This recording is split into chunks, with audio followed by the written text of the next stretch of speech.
Bulchiinsa sablammii Oromootti oomishtummaa muduraa yeroodhaa gara yerootti dabalaa jira. Aanaa Dawaa Caffaa ganda Garbitti qonnaan bultoonni biqiltuun maangoo waggootaaf misoomsaa turan amma bu'aa isaaniif argamsiisaa jira. Itti gaafatamaan waajjira misooma qonnaa gandichaa obbo Ahmad Hassan gandichi misooma maangoon naannawaa biroofis fakkeenya akka ta'e ibsaniiru. Bulchiinsa sablammii Oromootti oomishni muduraalee yeroodhaa gara yerootti dabaluu irratti argama. Yeroo ammaa kanatti akka godinichaatti lafti heektaara 2000 ol muduraaleen misoomaa akka jirus himameera.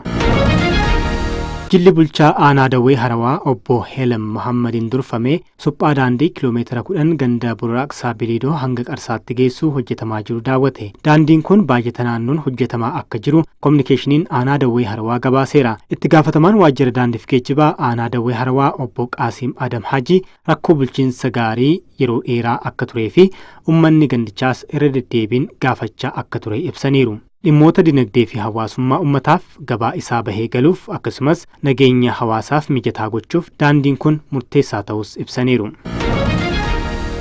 Qorumsi seensa yuunivarsiitii kutaa 12ffaa sadarkaa biyyaalessaatti yuunivarsiitiileetti kennamaa jira. Ministeerri barnootaa Piroofeesar Birhaanuu Naggaas qormaaticha yuunivarsiitii Boongaatti eegalchiisuun isaanii ni beekama. Naannoo Amaaraattis qormaanni kun yuunivarsiitiilee naannichaa adda addaatti kennamaa jira. Yuunivarsiitiilee naannichaa qormaanni kun keessatti kennamaa jiru keessaa tokko kan ta'e yuunivarsiitii Wallootti kan argaman itti aanaan itti gaafatamaa biiroo barnootaa naannoo Amaaraa Damas Indiriis rakkoo nageenyaa mudatee tureen barattoonni baay'een barnoota irraa fagaatanis kan hirmaannaan dhabamee bu'aa qabxiin bakka buusuuf xiyyeeffannaan hojjetamaa turuusaa ibsaniiru. Barattoota gahumsuu fi bu'aa qabeessa taasisuuf kolleejjiiwwanii fi yuunivarsiitiilee waliin qindoomuun hojjetamuusaas kaasaniiru.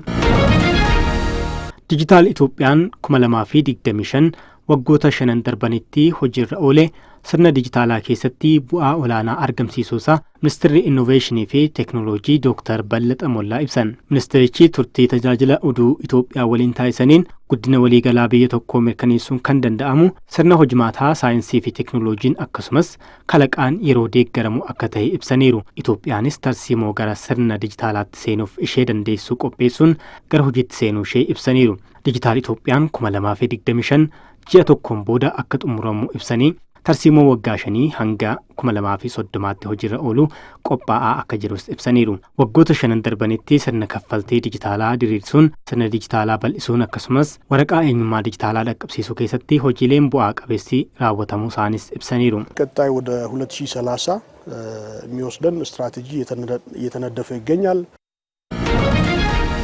Hooggantoonni dargaggoo haala aadaa naannawichaa baratame jijjiiruun egeree naannichaa jijjiiruuf gahumsa qabu jedhan barreessaan olaanaa IGAD Dr. Warqinaa Gabayyoo. Barreessaan olaanaa kun leenjii dargaggootaa marsaa jalqabaa Keeniyaa Mombaasaa Akaadaamii misooma hooggansa IGADitti eegalchiisaniiru. Dr. Warqinaa Gabayyoo akaadaamichi mul'ata IGAD qabatee tumsaa fi walitti dhufeenya naannawaa cimsuu keessatti gahee olaanaa akka qabu dubbataniiru. Dargaggoota hooggansaaf gahumsuun murteessaa ta'uu ibsanii dargaggoonni egeree naannawichaa kan jijjiiran ta'uu ibsaniiru. Dargaggoonni hoogganaa kutataa ta'uuf karoorsa gufuun osoo isin hin dhaabin galma keessa bilkeessuuf dhimma amanamummaan tajaajilaa jechuun ergaa isaanii dabarsaniiru. Dr. Warqinaa Gabayyoo milkaa'ina mul'ata hooggansa IGADiif biyyoota miseensaa fi deeggartoota galateeffataniiru.